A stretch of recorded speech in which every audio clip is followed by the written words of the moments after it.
आप सबको दीपावली की हार्दिक हार्दिक शुभकामनाएं। दीपावली हिंदू धर्म का एक प्रमुख पर्व है। ये पर्व बड़ी ही धूमधाम से पूर्व भारत में मनाया जाता है। दीपावली का पर्व कार्तिक मास की अमावस्या की तिथि पर मनाया जाता है। दीपावली पर बनेंगे राजयोग। गणेश लक्ष्मी पूजन मुहूर्त। किस टाइम हम गणेश लक्ष्मी पूजा कर सकते हैं? दिवाली के दिन लक्ष्मी पूजन का शुभ मुहूर्त 12 नवंबर को शाम 5:40 से रात 7:36 तक है। लक्ष्मी पूजन के लिए महानिशित काल मुहूर्त रात 11:49 से मध्य रात्रि 12:31 तक रहेगा। धनतेरस का शुभ मुहूर्त हर साल कार्तिक माह कृष्ण पक्ष की त्रयोदशी तिथि को धनतेरस मनाया जाता है। पंचांग के अनुसार इस साल 10 नवंबर को दोपहर 12:35 से धनतेरस की शुरुआत होगी और 11 नवंबर को दोपहर 1:57 तक इसका समापन होगा। धनतेरस उदया तिथि में मनाते हैं तो 10 नवंबर को मनाया जाएगा। इसका समापन होगा 11 तारीख को। इस बार 10 और 11 को 2 दिन धनतेरस मनाया जाएगा। रूप चतुर्दशी यानी कि छोटी दिवाली 12 नवंबर को मनाई जाएगी। कार्तिक शुक्ल पक्ष चतुर्थी तिथि 11 नवंबर को दोपहर 1:57 से शुरू हो जाती है और समाप्त 12 नवंबर को दोपहर 2:44 तक।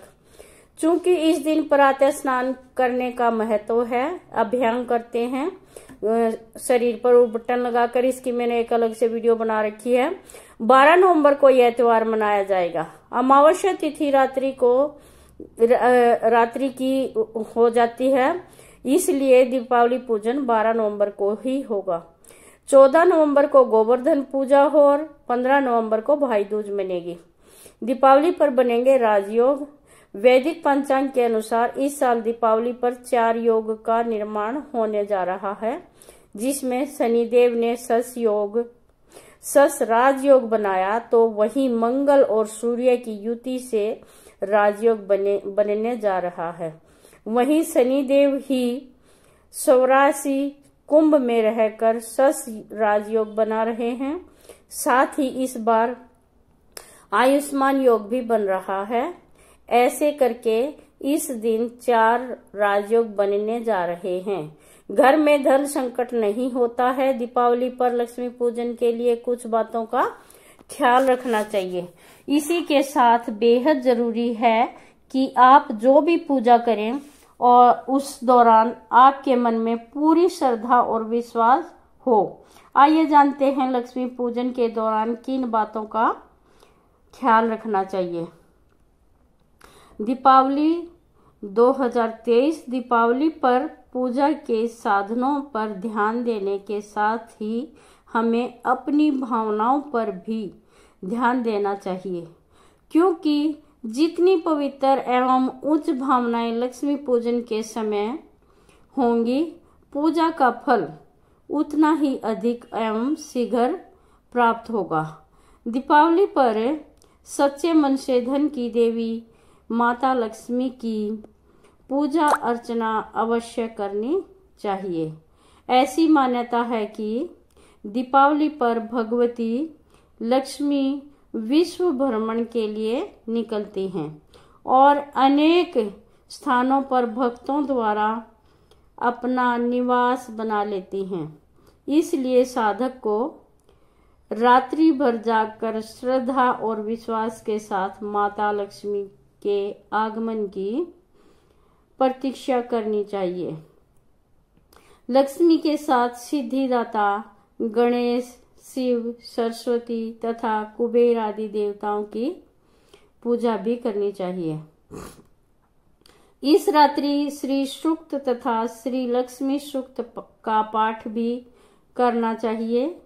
पवित्र भावना से पुकारने पर आती है माँ लक्ष्मी। प्रचलित मान्यताओं के अनुसार प्राचीन काल में दीपावली के समय लक्ष्मी पूजन लक्ष्मी जी साक्षात प्रकट होकर अपने प्रिय भक्तों का भोग स्वीकार करते हैं। एक नगर में धनपति नाम का एक सेठ हुआ करता था। उसके पास धन वैभव की कोई कमी नहीं थी। उसी नगर में राम सेवक नाम का एक अत्यंत निर्धन व्यक्ति भी रहता था। दीपावली के दिन धनीराम ने माता महालक्ष्मी की विशेष कृपा पाने के लिए विशेष भोग की व्यवस्था की थी।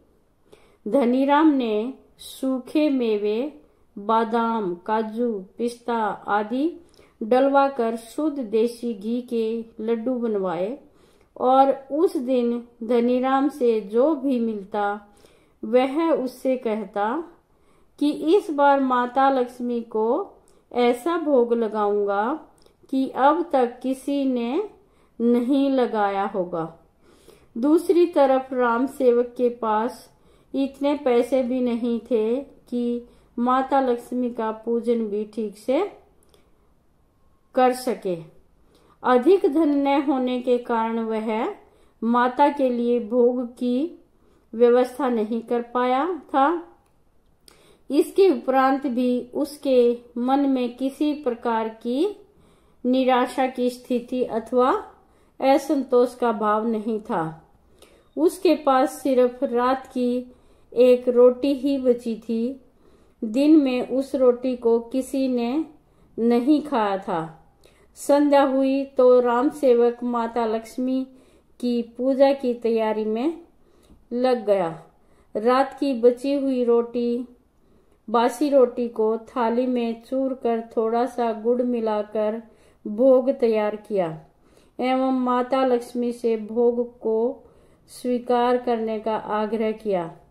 वहीं जब धनीराम के यहाँ पूजा आरंभ हुई तब वह घमंड के साथ एक थाली में कुछ लड्डू लेकर माता लक्ष्मी को भोग लगाने लगा।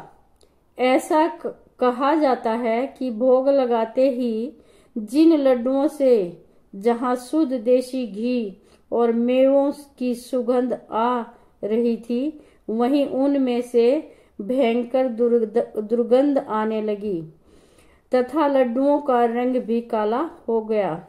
माता ने पूजा और भोग को अस्वीकार कर दिया। तभी वहां माता लक्ष्मी प्रकट हुई और धनीराम से बोली कि तुम्हारे अहंकार और घमंड ने इस भोग को जहरीला बना दिया है। घमंड तो हमें जिंदगी में करना ही नहीं चाहिए। घमंड अच्छी चीज नहीं होती है। अगर हम किसी की कर सके तो हमें मदद करनी चाहिए, वो भी बिना कुछ कहे। मन के विकृत भाव एवं घमंड द्वारा जहरीला एवं अशुद्ध भोग को कौन ग्रहण कर सकता है। इतना कहकर लक्ष्मी अंतर्ध्यान हो गई और राम सेवक के घर प्रकट हुई। पूजा अधूरी न रहे इसलिए राम सेवक ने जो बासी रोटी को चूर कर गुड़ मिलाकर भोग अर्पित किया था वह माता लक्ष्मी ग्रहण करने लगी। यह देख राम सेवक रोने लगा और क्षमा मांगने लगा। इस पर माता लक्ष्मी ने राम सेवक से कहा कि जिस भावना से तुमने मुझे यह भोग अर्पित किया है इससे तीनों लोकों में सर्वाधिक स्वादिष्ट भोग बन गया है।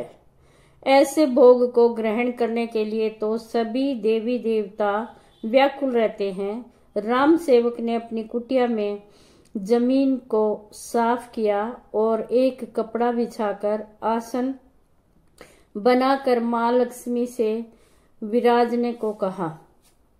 माता लक्ष्मी उसकी श्रद्धा भक्ति विश्वास देखकर वहां बैठ गई और पूर्ण आनंद के साथ बासी रोटी का भोग ग्रहण कर उसे आशीर्वाद देकर अपने लोक लौट गई।